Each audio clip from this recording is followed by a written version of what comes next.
aleluia. Aleluia. Boa noite, igreja. Sejam bem-vindos à igreja Verbo da Vida São José dos Campos. A igreja que cresce, que avança, que prospera e que cuida de pessoas. Estávamos com saudade de vocês. Estávamos com um grupo em Campina Grande. Quem já foi a Campina Grande aqui? Terra que manda leite e mel. E foi bem interessante essa viagem.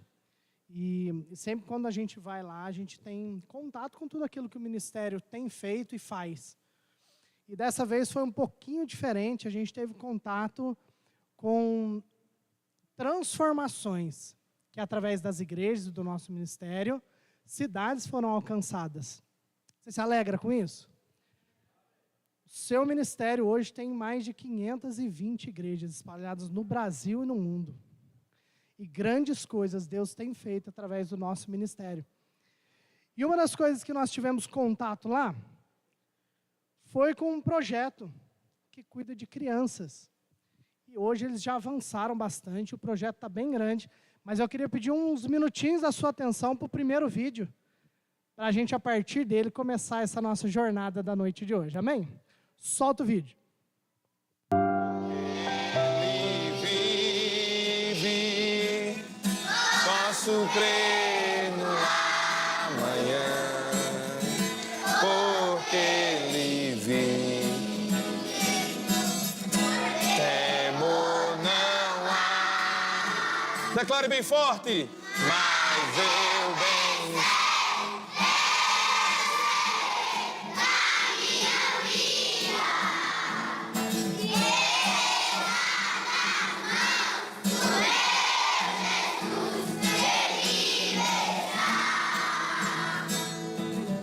Trabalhar com crianças carentes. Esse é o objetivo do projeto. Crianças que tivessem com uma certa dificuldade, a família com dificuldade. Então, a gente começou a ver situações graves, até gravíssimas, que nós não tínhamos entendimento, não conhecíamos a realidade de muitas famílias. Então, eu acredito que esse projeto, ele é como uma luva, encaixa bem em todos os aspectos, social, educacional e principalmente espiritual, que é o nosso maior foco, que é ensinar a palavra a eles. Coloca a mão no seu coração e declare: eu estou crescendo em sabedoria, em estatura, em graça, para Deus e os homens. Mais uma vez, eu estou crescendo em sabedoria, em estatura, em graça, para Deus e os homens. Levanta a mãozinha. O projeto Pequeninos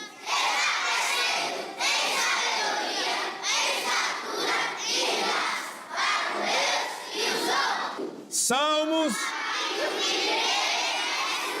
A Bíblia diz: o Senhor.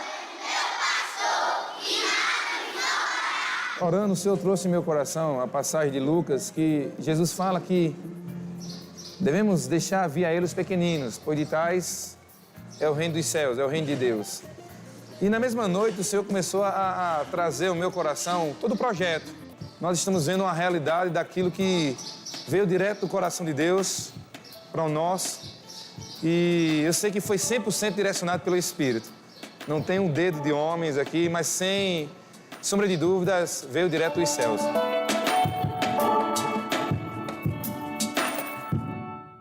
Quando veio brotando no coração esse desejo do projeto, na mesma madrugada, ele foi dando as diretrizes e eu fui escrevendo os pontos, os detalhes, a quantidade de crianças. Logo de cara já tinha brotado o desejo de trabalhar com 100 crianças. Hoje nós estamos com 105. As matérias, eu fui escrevendo o que eu queria que ensinasse em cada matéria, os detalhes, como seria o cronograma das aulas, os horários. E as coisas foram fluindo. Quando menos espera, na mesma madrugada, já estava com todo o projeto escrito. No outro dia, comecei a ligar para algumas pessoas, pedi para fazer uma logomarca, pedi para fazer o fardamento, para ver como ficaria no papel. Quando nós tivemos todo o desenho pronto, começamos a orar e declarar em cima daquela visão. E hoje chegamos no que chegamos. Nós temos uma meta. A meta é chegarmos em 500 crianças. Nós iremos chegar em 500 crianças, né? Temos uma meta de trabalhar com os pais das crianças, porque por trás de cada criança tem os seus familiares, tem a sociedade. Então temos a meta de chegar em 500 crianças, né? Mas o maior sonho mesmo que eu tenho é que o projeto saia daqui. Vá para outras cidades, vá para outras nações, outros estados. Eu quero ter a oportunidade um dia de visitar outras cidades, vendo essa mesma logomarca, vendo a mesma visão, porque é como eu costumo dizer, isso não é um projeto, isso é uma visão. Né? E isso é um sonho que eu tenho, de um dia chegar em outra nação e ver que tudo começou aqui em Soledade, numa cidade de 13 mil habitantes, no interior da Paraíba, e tomou proporções tão grandes que se tornou exemplo para outras instituições, para outras cidades, para outros estados, outros países. O nome dele é Alan. A gente ficou bem comovido, porque a mãe dele veio achando que tinha vaga para a criança ainda. Então ela veio já com a criança. E aí ela, quando subiu na secretaria, eu explicando para ela que não tinha mais vaga, que tinha encerrado, que a gente ia abrir novas vagas no ano que vem, mas que não tinha mais vaga. Só que aí, quando ela subiu, ele já correu para a filinha aqui e ficou na fila, achando que ele ia, já estava no projeto. E aí eu explicando para a mãe, eu disse, mas faz o seguinte, já que ele já está na filinha, não tira ele não, deixa ele hoje aqui. E aí, quando a gente for de 11 horas, a gente leva ele com as crianças, mas deixa ele aqui para não levar, senão ele vai sair chorando, porque ele foi correndo para a fila, né, para ficar já no projeto. E aí, a gente ficou tudo lá pensando, meu Deus. E aí, a gente estava entregando os fardamentos nesse período. E as tias estavam mandando as crianças que estavam sem fardamento ainda. Então, ele estava aqui, as tias não souberam dividir, mandaram ele lá para cima, né? E aí, ele subiu com as outras crianças, a gente não se tocou e deu uma farda a ele, né? Ele vestiu a farda e veio para a sala, só que aí ficou faltando a farda nenhuma, que ele estava com a farda desse menino. E aí eu disse, como tá faltando a farda? E a gente foi ver, quando foi ver, ele estava com a fardinha na sala, né? Aí eu disse, eita, tirar a farda dele, né? Aí lá vai um tio com ele lá no banheiro, explicar para ele direitinho. E aí ele ficou bem triste, né? E assim, quando a gente viu, assim, quando foi tirando a calça, a meia, que ele estava todo ferido, que foi saindo a pelezinha dele, assim, pregada na calça, na meia. Ele tinha ido trabalhar com o avô, né, no campo, e ele foi picado por cobras. E a gente ficou bem comovida e eu digo, pronto, Arabi é um dos tios, ele é do Conselho Tutelar. E aí ele abraçou a criança e eu disse, tio, tia, não fica triste, certo? Vai ter a sua vaga. Você quer uma bolachinha, um chocolate? E fui vendo se animava ele de outra forma, porque ele não ia poder ficar no projeto. Ele disse que queria, com fome. E aí eu peguei lá no armário, peguei um chocolate, peguei um biscoito, dei a ele ficou lá comendo, mas bem como quem diga, eu não acredito que eu não vou estar, né? E aí, Jairo disse, não, para mim, deixa ele. A gente deu 2 fardas a cada criança, então essa criança que ia receber 2, ficou ele com uma e o outro só com uma. E ele entrou, então assim, isso pra gente, ele é um dos casos que marcou muita gente.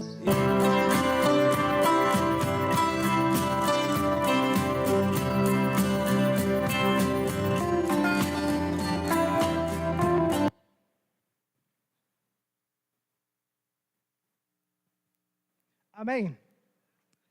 Esse vídeo tem 11 anos. Essa instituição hoje atende centenas de milhares de crianças. Estão espalhados em várias unidades no Brasil e no exterior. E o que me pega, e eu vou pegar vocês hoje. Então eu vou perguntar para mim e vocês perguntam para vocês aí, ok? E o que me pega com tudo isso é o seguinte: o que nós temos feito com os dons, com os recursos e principalmente com a direção que Deus tem dado para nós todos os dias. Aperta o cinto, que hoje nós vamos falar um pouquinho sobre uma vida movida pela eternidade. Abram comigo em Colossenses 3, de 1 a 2. Colossenses 3, de 1 a 2, diz assim: portanto, se fostes ressuscitados juntamente com Cristo, buscai as coisas lá do alto, onde Cristo vive, assentado à direita de Deus. Pensai nas coisas lá do alto, não nas que são aqui da terra. Amém? Deixa eu começar com uma história. Quando, há alguns anos, nós tivemos uma direção de sair de Guaratinguetá, antes da gente sair, nós tínhamos muitos planos. Então, nós morávamos em sítio, a gente já contou a história, mas a gente morava em sítio, e nós tínhamos grandes projetos para aquilo. Projetos de envelhecer lá, naquela varanda e tendo aquela paisagem, mas também projetos de melhoria e reforma. Não, a gente quer uma piscina assim, a gente quer um rancho assado, a gente quer aumentar os quartos. E quando nós tivemos essa direção de que o tempo naquela terra, ela tinha se findado, a nossa mentalidade mudou. Você concorda que não fazia mais nenhum sentido nós termos planos para aquela terra? Para reformar, para crescer, para pintar, para quê? Se eu não vou ficar nessa terra mais. E assim é a nossa vida cristã. Quando nós nascemos de novo, a nossa mentalidade precisa virar. E o padrão estabelecido pelo mundo a qual nós vivíamos, ele não faz mais sentido. A nossa mentalidade precisa mudar. E se nós somos, a partir de Cristo Jesus, cidadão do céu, eu não posso mais pensar nas coisas dessa terra, com a mesma visão que o mundo lá fora pensa. A nossa visão, ela precisa modificar. E a partir daí a gente começa a ter uma visão movido pela eternidade. Uma reflexão. Então, após o novo nascimento, eu não posso mais me preocupar com as coisas dessa terra. Mas, André, como que eu vivo, então, uma vida movida à eternidade? Então, eu já entendi. Nós entendemos? Então, como é que eu vivo essa vida? De uma maneira mais prática, do dia a dia, o que é viver movidos pela eternidade? Eu vou trazer alguns versículos e a gente vai conversando aí. Eu falo, vocês escutam e a gente conversa assim, tá bom? O primeiro está em Mateus 6, 19 e 21. Então, a primeira forma de nós vivermos movidos pela eternidade. Diz assim, ó: não acumulem para vocês tesouros na terra, onde a traça e a ferrugem destroem, e onde os ladrões arrombam e furtam. Mas acumulem para vocês tesouros no céu, onde a traça e a ferrugem não destroem, e onde os ladrões não arrombam e nem furtam. Pois onde estiver o teu tesouro, aí também estará o teu coração. Primeira pergunta, aí eu faço para mim e você pensa aí. Verdadeiramente, aonde que está o nosso tesouro? Será que nós estamos com foco nas coisas certas? Se somos cidadão do céu e somos movidos pela eternidade, o foco do nosso dia a dia realmente está nas coisas do Senhor? Nós levantamos todos os dias pensando naquilo que Deus espera fazer através de nós, ou ainda estamos todos os dias levantando, pensando na conta que a gente tem que pagar, no projeto que eu mesmo fiz, no trabalho que muitas das vezes toma muito tempo das nossas vidas? Então, o primeiro aspecto para que a gente viva movido pela eternidade é nós termos foco nas prioridades certas. Amém? E eu vou trazendo umas frases, eu gosto das frases, né? Vocês anotam aí, não fui eu que falei nenhuma delas, mas... Primeiro fracasso é ter sucesso na missão errada. Eu tenho falado bastante isso. E isso tem a ver com foco nas coisas certas. Não adianta nós sermos muito bem-sucedidos se Deus não chamou a gente para ser sucedido naquilo que a gente está indo bem. Então, nós precisamos sim ter visão celestial daquilo que Deus quer como prioridade para mim e para a sua vida. E jamais se desviar disso. Amém? Segundo aspecto.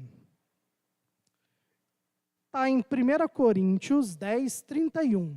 E diz assim, ó: assim, quer vocês comam, bebam ou façam qualquer outra coisa, façam tudo para a glória de Deus. Isso se reflete na minha e na sua vida todos os dias? Será que tudo realmente que nós fazemos diariamente reflete quem Deus é? Glorifica o nome dele no nosso dia a dia? Fica essa reflexão. Muitas das vezes, como o anterior, a gente está lutando as próprias lutas, se empenhando nos próprios projetos, e às vezes a gente esquece que nós precisamos glorificar a Deus em tudo que nós fazemos. E anota a frase aí. Quem não sabe para onde vai, qualquer caminho serve. E viver com propósito é entender isso. Aqui é uma vida com propósito, eu preciso entender. Eu ministrei para os jovens esses dias atrás e eu fiz uma alusão a isso. Todo dia nós acordamos e pegamos uma peça de um quebra-cabeça. Todo dia nos é proporcionada uma nova peça. E essa peça ela precisa montar o quebra-cabeça da minha e da sua vida. Mas se eu não sei qual a imagem que eu estou montando, que eu estou criando, como é que eu vou saber se aquela peça encaixa ou não? A nossa vida terrena é uma vida de oportunidades. Todo dia, oportunidades batem na nossa porta. Mas nós precisamos entender se aquela oportunidade está ligada ao que Deus tem para a vida de cada um de nós. Senão a gente acha que está prosperando, só que, como eu falei no anterior, a gente está prosperando no projeto errado. Deus não chamou você para esse projeto. Por isso que entender com muita clareza o que Deus nos chamou para fazer, vai fazer com que a gente conecte essa peça e que realmente a gente flua. O pastor Jairo trouxe esse exemplo para a gente. Foi uma direção de Deus. Deus o inspirou a fazer.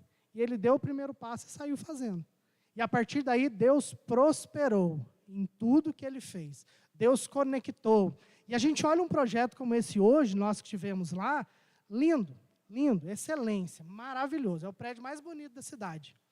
Só que um dos testemunhos ainda teve um dia que a gente foi servir a merenda e não tinha R$30 para comprar o suco para servir para as crianças. Mas nós cremos. E a oferta chegou e as crianças foram supridas. Então, a vida cristã ainda é uma vida de luta, de batalha, mas crendo que Ele vai suprir e Ele vai sustentar os planos que Ele deu. A esposa dele falou uma frase que a gente já compartilhou em outros momentos, que é isso: na missão tem provisão.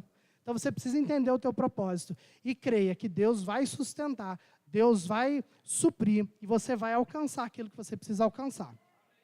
Então, nós já sabemos que nós devemos ter as prioridades certas, devemos viver com propósito.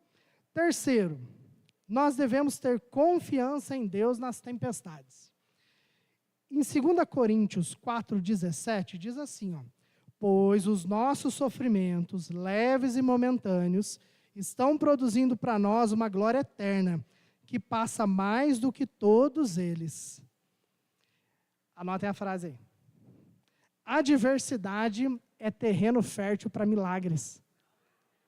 Muitas das vezes a gente vê os obstáculos, as adversidades como dificuldades, mas nós servimos ao Deus do impossível. E aonde tiver necessidade, é uma oportunidade para Deus manifestar e fazer aquela situação converter em bênção, em coisa melhor. Então, nós como crentes, que somos a resposta desse mundo, a gente deve gostar de adversidade. Adversidade? Manda aqui. Espera aí que eu vou orar e vai acontecer. Eu vou impor a mão e vai curar. Aleluia! Porque esse é o Deus a qual nós servimos. O Deus do impossível, que criou todas as coisas a partir do nada. E estabeleceu todas as coisas sobre as nossas vidas. Então, não perca isso de vista. Se você estiver passando dificuldades ou encontrar com quem tem dificuldades, lembre-se do Deus que você serve. Intervenha e faça a situação mudar. Amém? Vamos caminhar. E o último aspecto, evangelização e serviço. Em 2 Timóteo 4,2, diz assim, pregue a palavra, esteja preparado a tempo e fora de tempo. Repreenda, corrija, exorte com toda a paciência e doutrina. Isso se reflete nas nossas vidas? Se nós olharmos para os últimos 30 dias da nossa vida, quantas pessoas nós realmente impactamos com a mensagem do Evangelho? Quantas pessoas nós tivemos a oportunidade de apresentar Jesus para elas e levá-las de um caminho de morte para um caminho de vida? O segundo aspecto aqui é serviço. E nisso nós somos muito bons. Nós temos um coração servidor. Mas nós não podemos esquecer que, como cristãos, nós somos chamados para uma coisa primeiro: comunhão com Deus. Em Salmo diz que Deus se revela para aqueles que o temem. Então, nós vamos servir com excelência a partir de uma vida de comunhão com Deus, entendendo os planos e projetos. A história do pastor Jairo é muito bonita. Num sonho, Deus revelou. Quantos de nós estamos tendo as mesmas experiências que ele? De poder dormir e acordar com a revelação do coração de Deus, para só entrar em prática. Então, nós devemos buscar mais a Deus, mais a Deus, mais a Deus, até que Ele se revele de forma plena e que direcione as nossas vidas para aquilo que a gente tem que fazer. Amém? A frase é: somos cartas vivas. Essa eu gosto. Pregue e, se necessário, use palavras. nós somos cartas vivas nesse mundo. O nosso comportamento influencia as pessoas. Muitas das vezes a gente está na fila da padaria, achando que não tem ninguém olhando para a gente. Mas o mundo está só assim, ó, de olho. E como a gente leu anteriormente, é nossa obrigação manifestar a glória de Deus nesse mundo. Então nós precisamos ter intencionalidade em todas as ações que nós fizermos. Saia de casa com o propósito de alcançar alguém, de transformar a vida das pessoas. Amém? Agora eu vou fazer uma perguntinha. Eu vou molhar o bico aqui, peraí. Respira aí.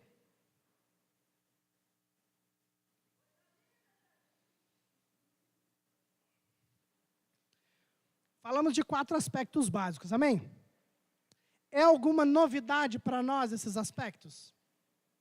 Nós sabemos todos eles? Agora a pergunta é, se nós sabemos, por que nós não mudamos o nosso comportamento no dia a dia com Deus? E é sobre isso que eu quero falar essa noite.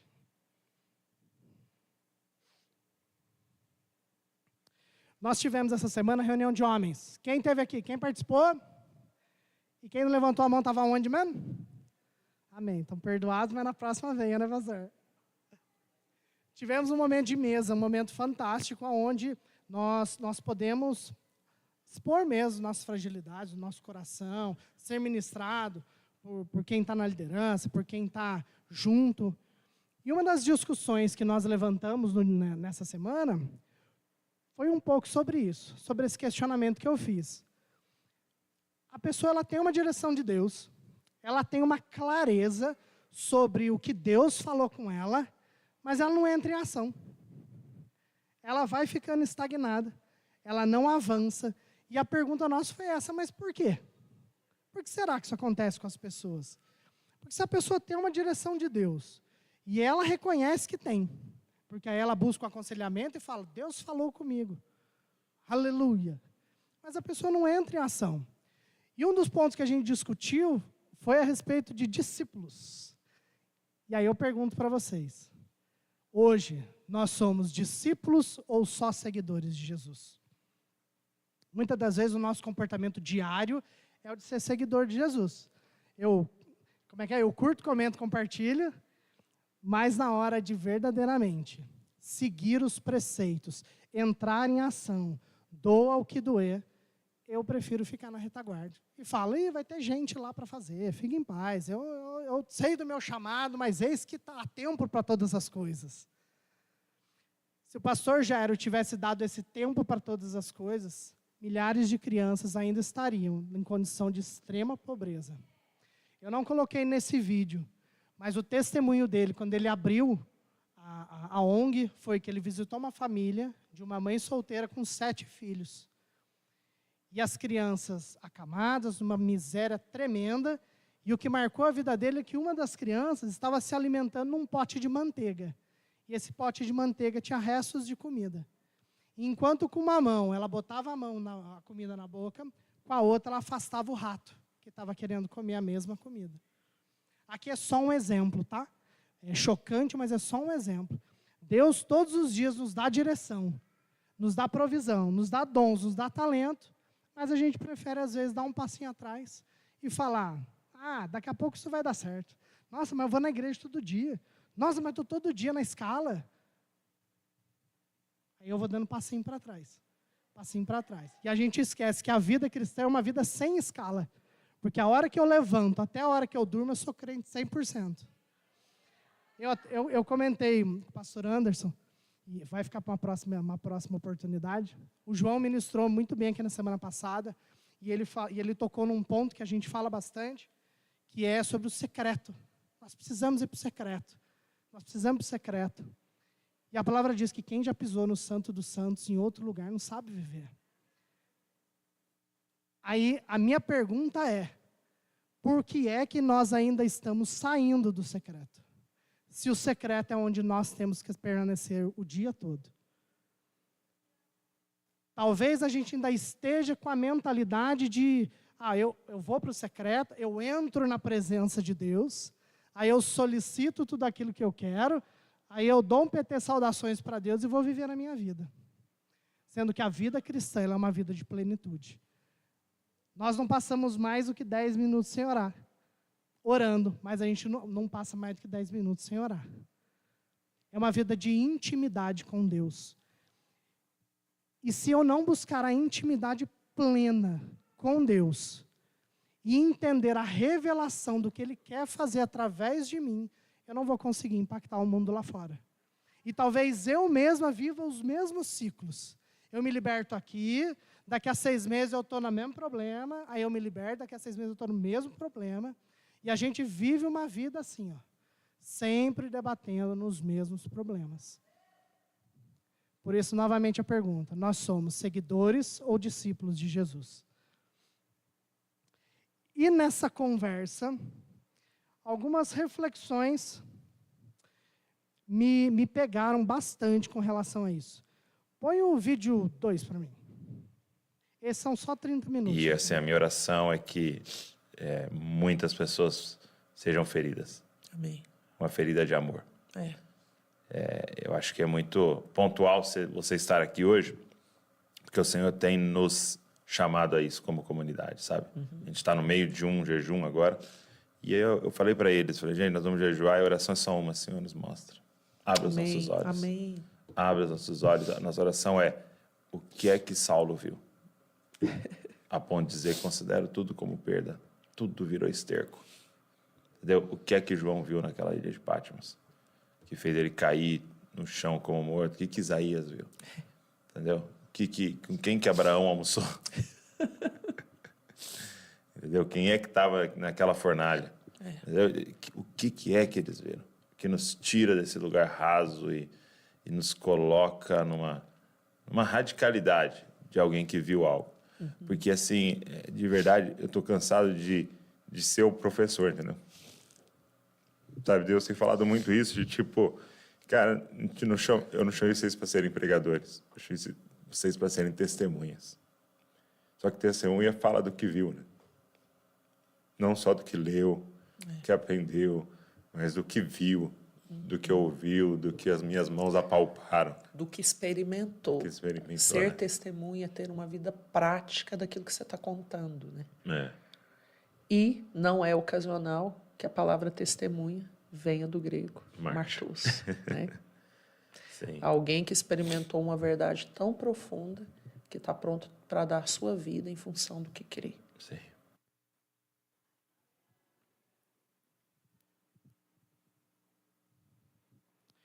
Quem aqui verdadeiramente está pronto para morrer por Cristo?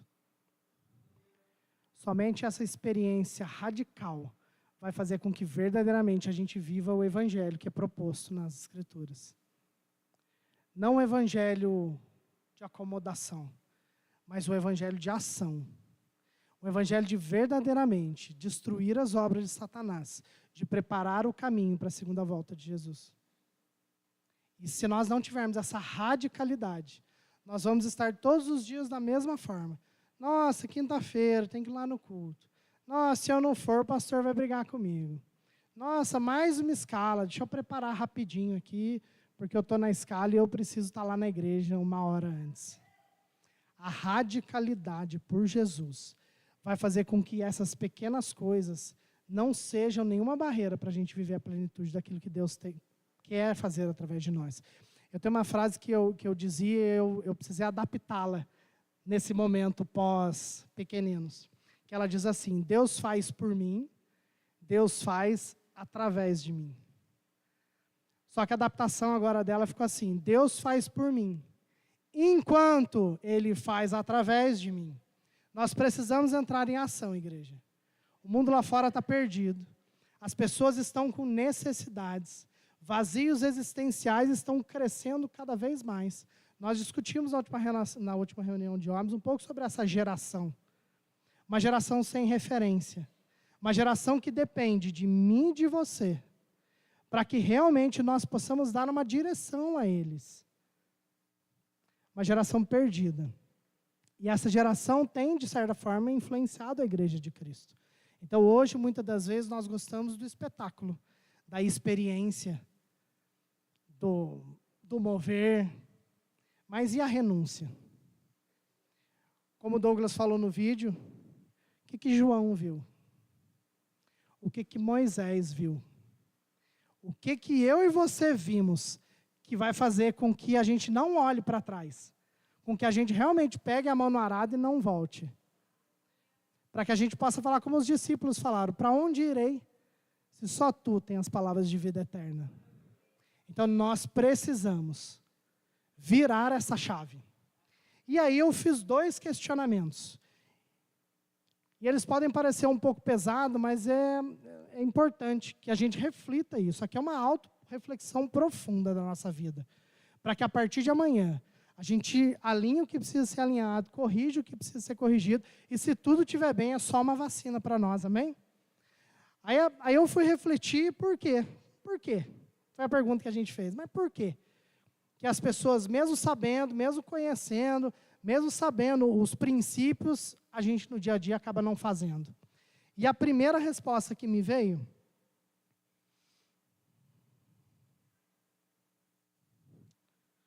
é que talvez nos falte temor a Deus. A palavra diz assim, em Filipenses 2, de 9 a 11, diz assim, ó, por isso, Deus o exaltou à mais alta posição e lhe deu o nome que está acima de todo nome, para que ao nome de Jesus se dobre todo o joelho, no céu, na terra e debaixo da terra, e toda a língua confesse que Jesus Cristo é o Senhor, para a glória de Deus Pai. Esse é o nosso Jesus. E nós não podemos perder ele de vista. Deus é bondoso, é amoroso, mas esse é o Deus que nós servimos. O que morreu como um cordeiro, mas ressuscitou como um leão. E algumas vezes pode ser que a gente se esqueça disso. E a gente fique só com a figura do pai humano. Que é aquele pai que tudo perdoa. Aquele pai que, tá bom, meu filho, vem aqui, eu vou te agradar. E esse é o nosso Deus. Mas Jesus é essa figura. A figura de autoridade. Toda a autoridade foi dada por Deus a ele. E isso faz com que a gente tenha temor diante dele. Se ele nos dá uma direção, e eu reconheço ele dessa forma, como que eu vou dizer não para ele? Como é que eu vou chegar para Deus e falar, Deus, hoje eu não estou afim, hoje eu quero ficar no sofá. Hoje eu quero só assistir a minha Netflix aqui, que tá bom. Ou eu vou falar, Deus, supre aqui só a minha necessidade, hoje tá bom. Porque a do meu irmão, o Senhor resolve depois. Segundo aspecto sobre temor. Nós aceitamos o senhorio de Jesus sobre as nossas vidas? Em João 14,15 diz assim, se vocês me amam, obedecerão aos meus mandamentos. Se Jesus é o Senhor sobre as nossas vidas, eu não posso descumprir tudo aquilo que Ele manda eu fazer. Eu preciso entender e cumprir, entender e cumprir, entender e cumprir. Não existe possibilidade sobre a nossa vida, igreja, de falar, esse aqui eu gosto desse mandamento aqui.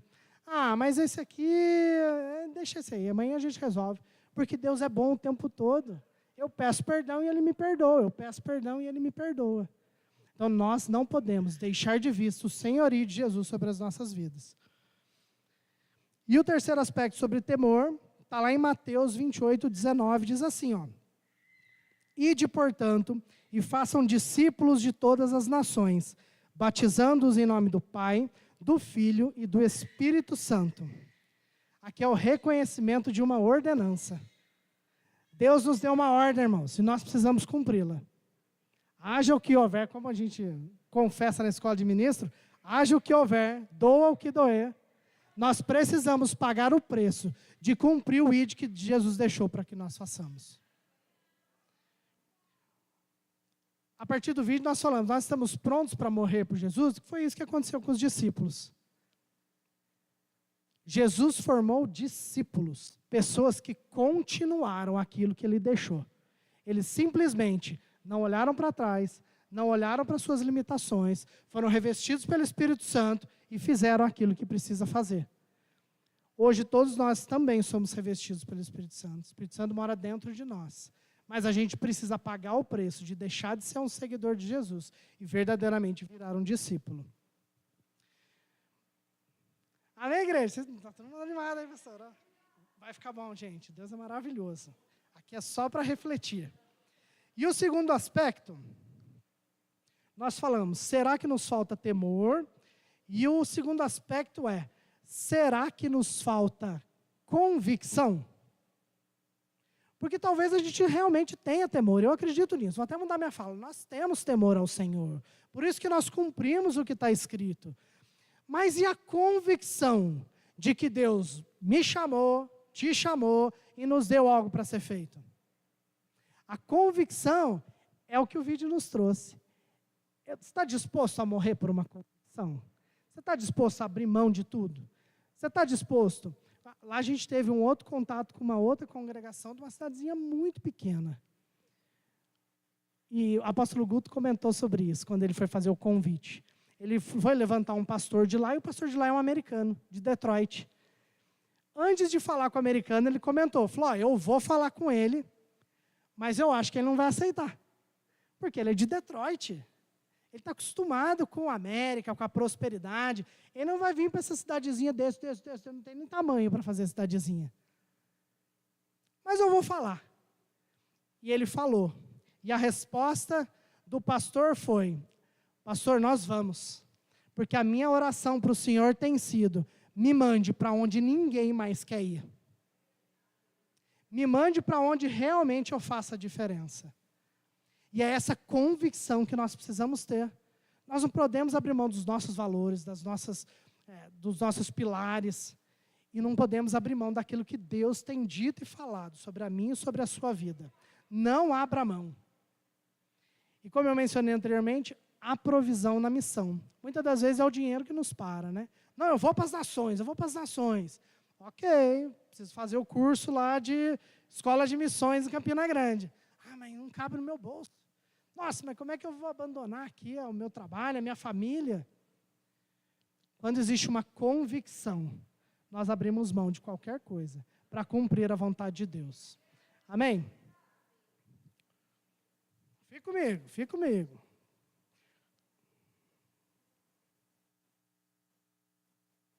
Amém. Em Salmos, eu mencionei a referência, está aqui, ó. Salmos 25:14 diz assim, o Senhor confia os seus segredos aos que o temem e os leva a conhecer sua aliança. Na versão Almeida, tá, a intimidade do Senhor é para os que o temem, aos quais Ele dará a conhecer a sua aliança. Eu só posso ter convicção de algo se eu tiver a intimidade com Deus, para eu realmente reconhecer a voz de Deus. Muitas são as vozes. Uma vez me entregaram uma palavra que dizia isso. Falou, André, muitas são as vozes. E é assim no mundo. Muitas são as vozes. É a nossa voz, é Satanás enchendo o pacová da gente, é Deus dando as direções. Mas a palavra para mim foi, muitas são as vozes. Você só precisa ouvir a minha voz. Isso é uma convicção. Haja o que houver, doa o que doer. Eu sei que foi Deus que falou comigo. E porque foi Deus que falou, eu me movo. Então, talvez nós não estamos nos movendo porque nos falta convicção. Aí eu preciso ir para o secreto. Porque talvez eu tenha saído do secreto. Então, agora eu volto para o secreto e fico lá. E conheço mais de Deus. Porque Deus vai revelar o plano para cada um de nós. Existem planos individuais. Deus levanta pessoas para coisas específicas. Por isso você precisa só sair de lá quando você tiver convicção daquilo que Deus tem falado com você.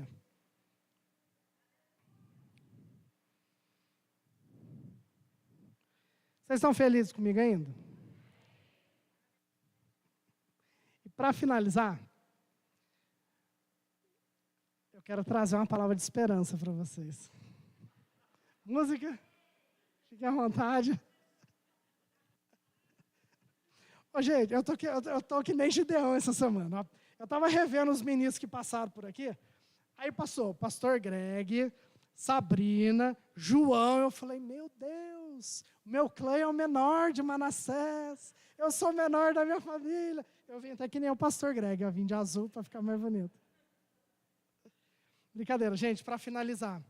Que nós possamos, a partir dessa palavra, olhar para dentro e verificar se existem rotas a serem corrigidas. Ainda há tempo. Ainda há tempo.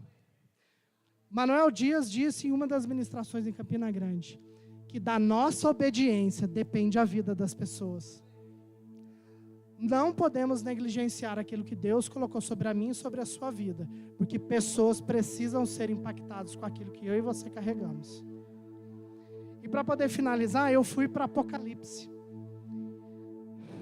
Em Apocalipse relata carta às igrejas.